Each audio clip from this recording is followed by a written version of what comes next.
For a decade, China offered the developing world billions of dollars rapidly and without many questions asked. To some, it seemed like a great deal indeed. However, buried deep within the fine print was a carefully concealed trap for the unwary. When the bill came due, these nations sadly lost a piece of their country. This was never just about money or simple economics. It's a grand strategy focused on resources, expanding influence, and disrupting Western alliances from within the system. Get the full, in-depth story and all the details. Watch a special ATM documentary that uncovers the truth behind the headlines. Let's dive in. They report the chaos. We reveal the agenda.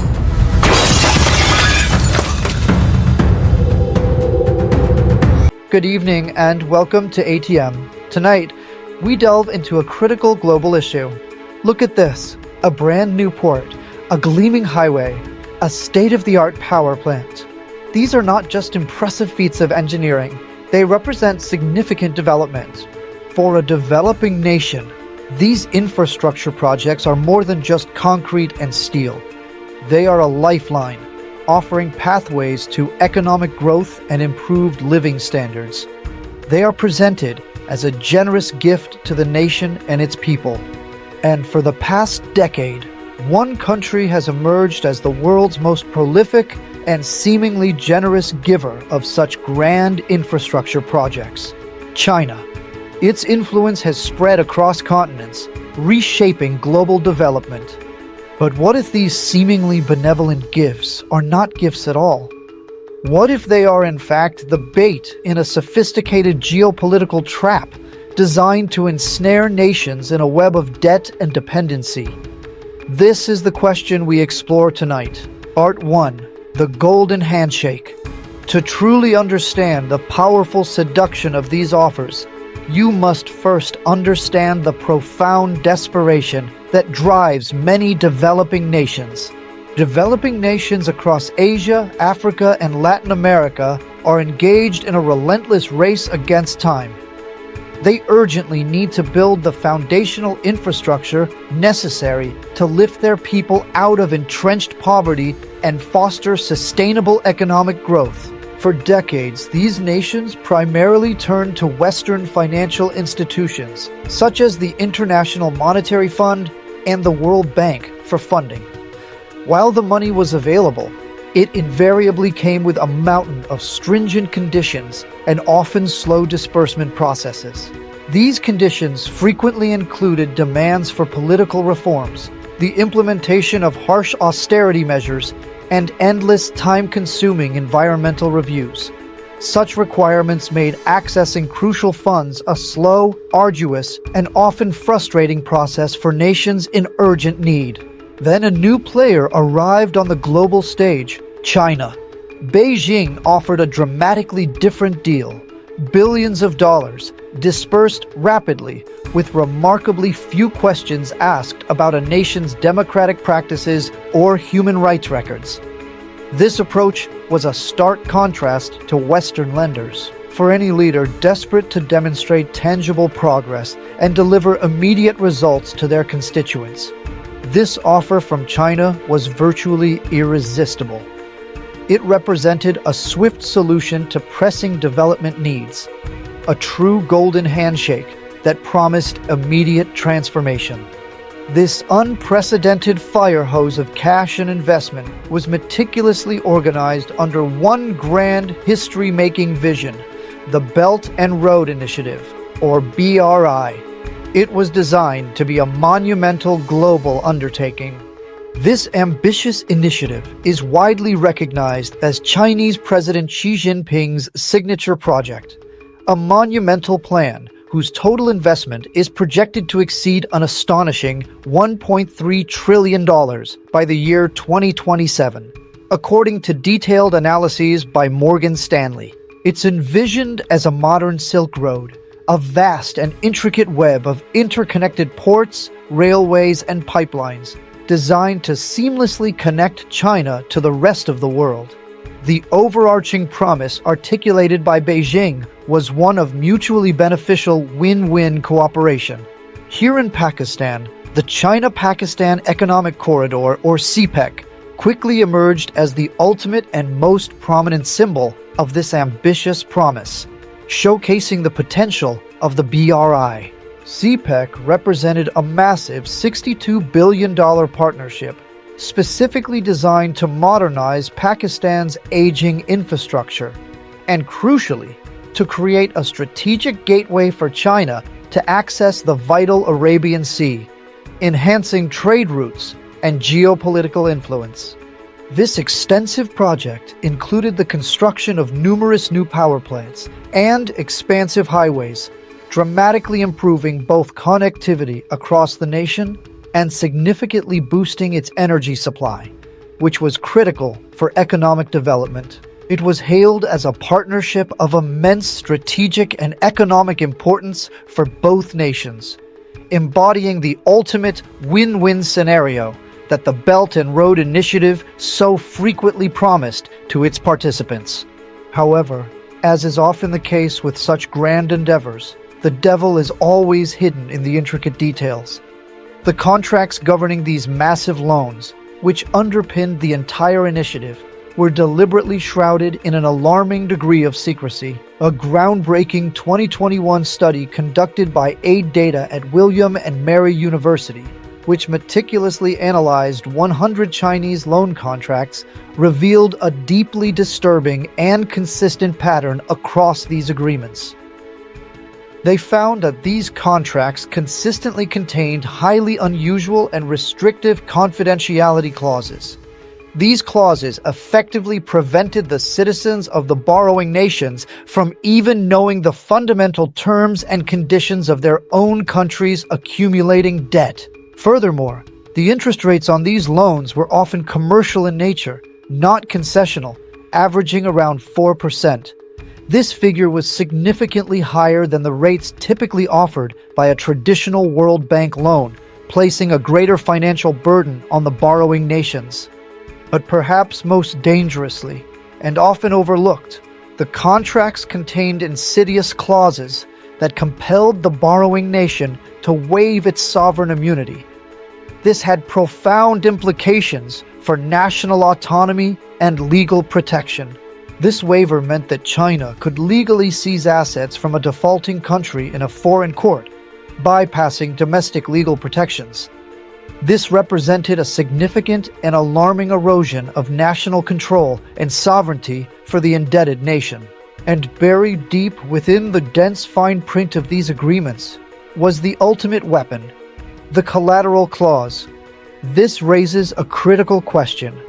What truly happens when a country, inevitably, cannot meet its repayment obligations and defaults on these substantial loans?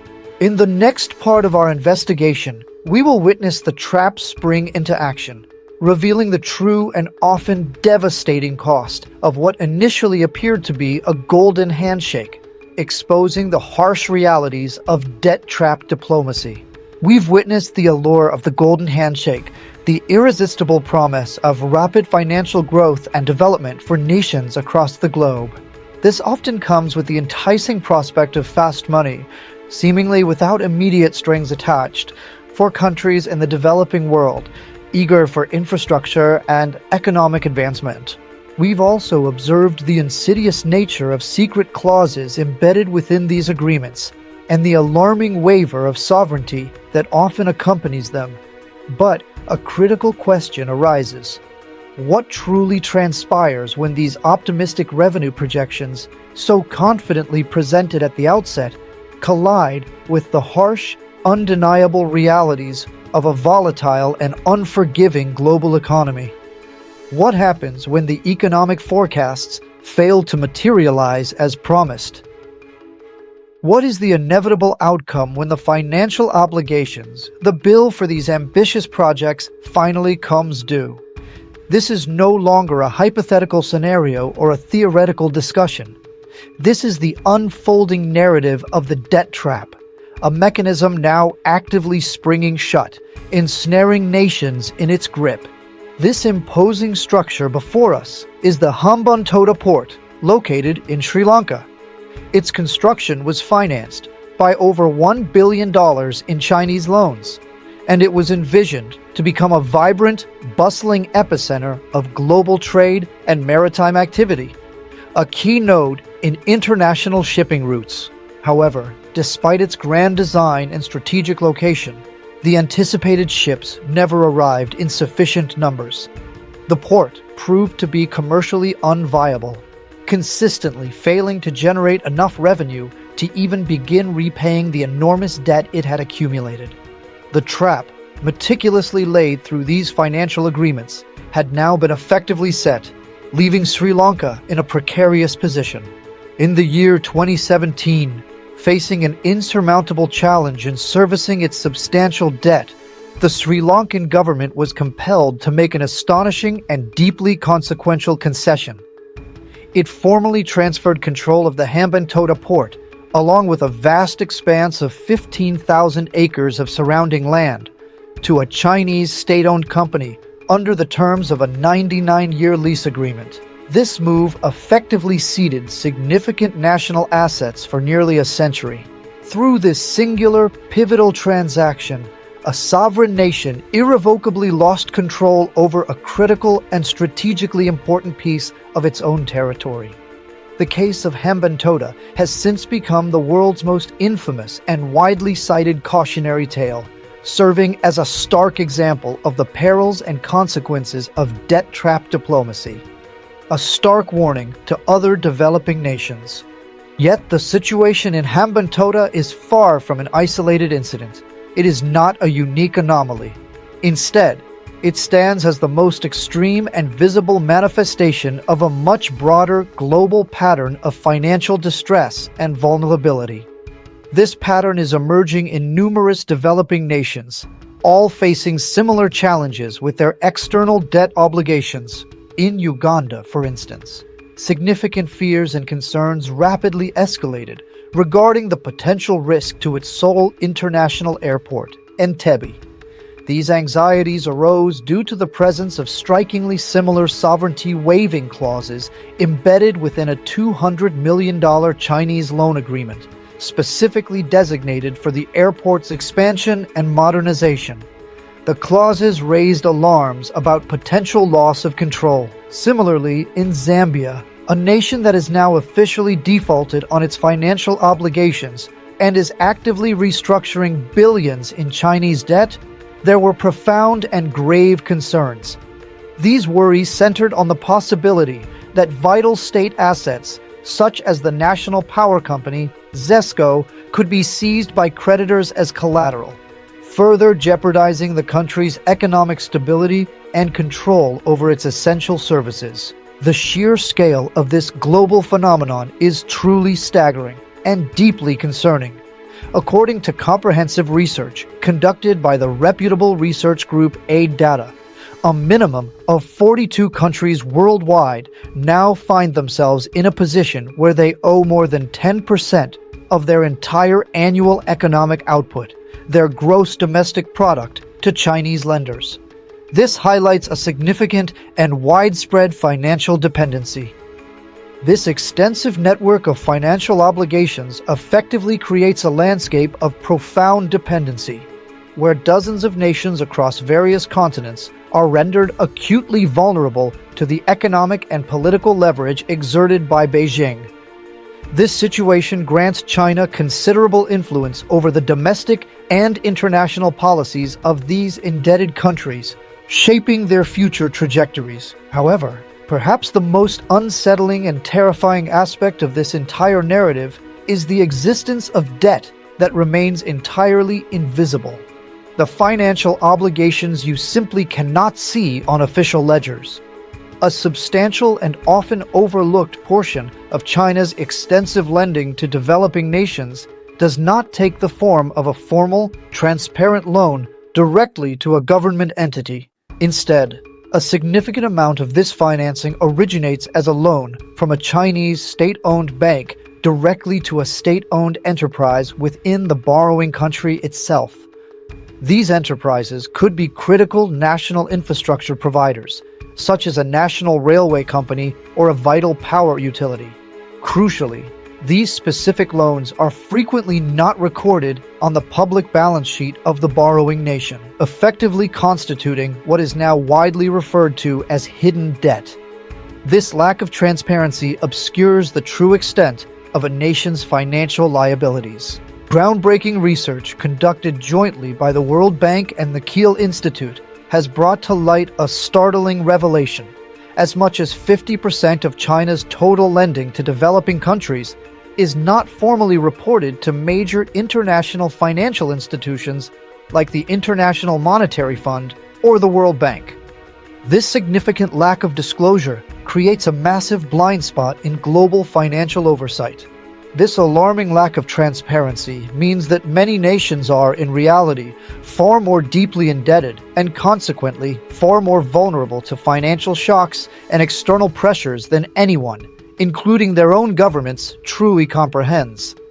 This hidden financial burden represents a ticking time bomb, concealed within the intricate and often obscure footnotes of secret contracts and undisclosed agreements, poised to detonate with potentially catastrophic consequences. In the forthcoming segment of this documentary, we will delve into the ultimate and most profound question that underpins this entire complex issue. Why? What is the overarching grand geopolitical strategy, the long-term objective that drives this intricate and ever-expanding web of debt? We will seek to uncover the motivations behind this pervasive financial influence. We have seen the trap spring shut, from Sri Lanka to Africa, revealing a pattern of financial entanglement. We have uncovered the ticking time bomb of hidden debt, a strategy that extends far beyond simple economics and into the realm of geopolitical influence. This brings us to the ultimate question. Why? Why would China, a nation meticulously cultivating its global image and seeking international respect, risk being seen as a predatory lender, engaging in practices that draw widespread criticism and concern from international bodies and financial institutions? The answer is that the money itself is secondary to China's overarching objectives. The debt is not the ultimate goal. Instead, it is a carefully deployed tool, a strategic instrument designed to achieve broader geopolitical aims and reshape global power dynamics. It is a sophisticated, powerful instrument in a multi-layer grand strategy to peacefully reshape the world in its image, subtly altering international norms and relationships without overt military confrontation, but through economic leverage and strategic partnerships. The first layer of this grand strategy is about survival, ensuring China's continued economic prosperity and stability. China is widely recognized as the factory of the world, a global manufacturing powerhouse, but it is a factory with a critical vulnerability. It is almost entirely dependent on imported resources to fuel its vast industrial complex. Over 70% of its oil and 80% of its iron ore, essential raw materials for its economy, are imported by sea, with the vast majority of these crucial shipments passing through a single narrow choke point, the strategically vital Strait of Malacca, creating a significant point of vulnerability for China's supply chains. In any potential conflict scenario, the U.S. Navy possesses the capability to easily blockade this strait, effectively choking the Chinese economy to a standstill by cutting off its vital resource imports. This critical strategic vulnerability is widely known as the Malacca Dilemma, a significant concern for Beijing's long-term security and economic stability. Beijing's profound obsession with securing alternative routes for its vital imports and exports is therefore the primary and most compelling driver of the ambitious Belt and Road Initiative. This initiative seeks to diversify its supply lines and reduce its reliance on vulnerable maritime choke points, ensuring economic resilience. Ports like Gwadar in Pakistan and Gyeongpyu in Myanmar are not merely commercial ventures designed for trade. They are strategic lifelines, integral components of China's broader strategy to secure its resource supply and project its influence across key maritime and land routes, bypassing the Malacca Strait. By financing, developing, and ultimately controlling these strategically important ports and the associated infrastructure, China is effectively buying itself immunity from a potential naval blockade, safeguarding its economic future and enhancing its geopolitical standing against potential adversaries. The second layer of China's grand strategy is about influence, systematically converting its growing economic leverage into tangible diplomatic power on the global stage. This involves cultivating relationships and fostering dependencies that can be translated into political support and alignment with China's interests. For decades, the United States and its traditional allies have largely dominated international institutions like the United Nations, shaping global discourse and policy. However, China is now actively and strategically building its own coalition of nations, often through significant investment and economic partnerships, to challenge this established order. Extensive research, including studies from institutions like the Lowy Institute, has consistently shown a clear and undeniable pattern. The more a country becomes financially dependent on Beijing through loans and investments, the more likely it is to align with China's diplomatic positions and voting patterns at the United Nations, even on contentious issues. This isn't a formal military or political alliance in the traditional sense. Rather, it functions as a powerful vote bloc, a cohesive coalition of debtor nations who find themselves in a position where they cannot afford to alienate their primary creditor, China, for fear of economic repercussions or loss of future investment. Each loan extended by China, each infrastructure project financed, effectively represents a potential vote in international forums, allowing China to strategically shield itself from international criticism and gradually begin reshaping global norms and institutions in its favor, promoting its own vision for global governance and international relations. But perhaps the most subtle yet undeniably brilliant layer of China's grand strategy is its calculated effort to weaken its primary geopolitical rival, the United States, by deliberately creating strategic dilemmas and conflicts of interest for its key allies, thereby eroding the cohesion of existing alliances. Consider the case of Italy, a core NATO member and a prominent G7 nation. In 2019, to the profound dismay and horror of Washington and its allies, Italy became the first G7 country to officially endorse China's Belt and Road Initiative, with China subsequently taking a significant stake in the strategically important port of Trieste, a move that raised considerable geopolitical concerns. This situation creates a powerful and divisive wedge within the Western alliance. How can a nation effectively maintain its role as a loyal military ally to the United States and NATO, while simultaneously allowing its critical national infrastructure and economic future to become increasingly tied to and dependent on Beijing, a strategic competitor? By meticulously creating these intricate economic dependencies and entanglements, China forces U.S. allies into a position of perpetual conflict of interest, subtly eroding the cohesion and unity of the Western alliance from within. Achieving its strategic objectives without firing a single shot or engaging in direct military confrontation, but through economic statecraft. In our final part of this series, we will delve deeper into the global backlash that China's grand strategy has provoked, examining the growing international scrutiny and resistance. We will also explore what the future holds for this new and evolving era of economic statecraft, and its long-term implications for global power dynamics and international relations. We have journeyed through the intricate web of China's debt trap diplomacy, a grand strategy designed to reshape the world's economic and political landscape.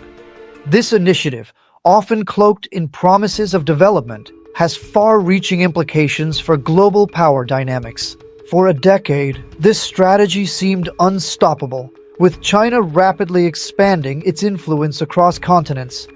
However, the world is no longer naive to the potential pitfalls and hidden costs associated with these agreements. A growing awareness is challenging the narrative. The victims of these opaque loan agreements are learning valuable lessons, and the old powers, particularly Western nations, are awakening to the geopolitical implications. This collective realization has sparked a significant pushback, igniting a new, intense global competition for influence and development models. After years of being outmaneuvered and observing China's expanding reach, the West has finally entered the game with a renewed sense of purpose and strategic initiatives. This marks a pivotal shift in international relations and development finance. The G7 nations, under the leadership of the United States, have launched their own comprehensive global infrastructure plan, known as the Partnership for Global Infrastructure and Investment. This initiative aims to provide a transparent and sustainable alternative to China's Belt and Road Initiative.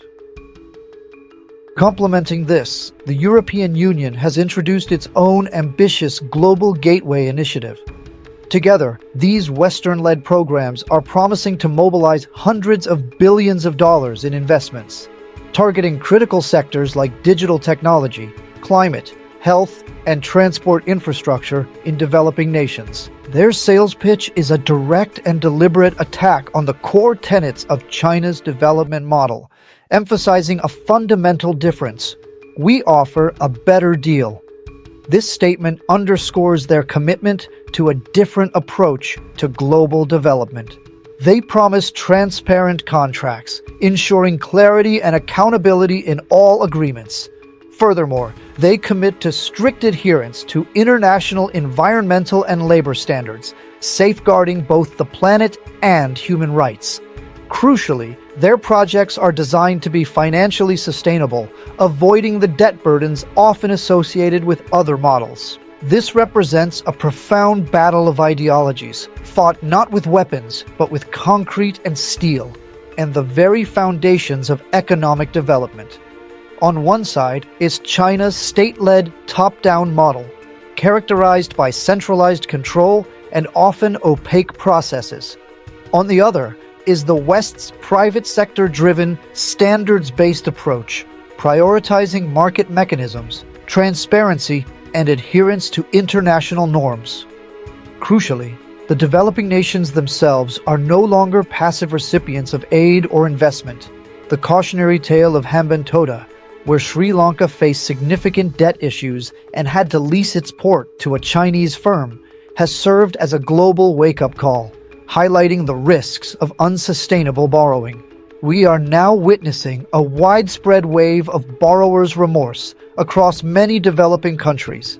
Nations are becoming increasingly savvier and more demanding negotiators, scrutinizing loan terms and seeking more equitable partnerships. This shift reflects a growing assertiveness and a desire for greater control over their own development trajectories. From Malaysia, which renegotiated its East Coast rail link to significantly lower costs, to Kenya, where politicians are demanding greater transparency on railway debt, governments are actively pushing back. They are renegotiating unfavorable terms, and in some cases, even canceling projects deemed financially unsustainable or not in their national interest. Further solidifying this trend, a recent African Union report issued a strong warning to its member states regarding the inherent risks of opaque loan agreements. This report also provided a comprehensive new framework designed to guide negotiations with all foreign partners, ensuring greater transparency and fairness in future deals. The era of the easy golden handshake, where deals were struck without rigorous scrutiny, is definitively over. This raises a critical question. What does the future hold for this new frontier of competitive development and international cooperation? The landscape has fundamentally changed. The world is not going back to the old Western-led system where development finance was primarily dictated by a single bloc. Simultaneously, China's debt trap model is proving to have significant limitations and is facing increasing resistance, indicating its unsustainability in the long run. What has emerged is a new and complex reality, a truly competitive marketplace for development, where multiple actors vie to offer infrastructure and investment. For nations like Pakistan, this presents a moment of both significant peril and unprecedented opportunity as we navigate these shifting global dynamics. The peril lies in being caught in the middle of a great power competition, where geopolitical rivalries could overshadow genuine development needs. However, the opportunity is immense, because for the first time in decades, we have a genuine choice in development partners, allowing us to select the best terms for our nation's future. The Belt and Road Initiative, despite its flaws and the controversies it has generated, has undeniably achieved one significant outcome. It has permanently broken the Western monopoly on global development finance and infrastructure. This has opened up new avenues for developing nations. Therefore, the key for developing nations is no longer about choosing a single side or aligning exclusively with one power bloc. Instead, it is about learning to skillfully navigate this new, complex, and multipolar world. This involves demanding transparency from all partners, strategically playing the giants off against each other to secure the most favorable terms, and ultimately forging their own independent path towards sustainable development. The debt trap is a real and present danger for many nations, but equally real is the unprecedented opportunity for strategic development and growth that this new competitive landscape offers. Thank you for joining me on ATM for this crucial discussion on global power shifts and development.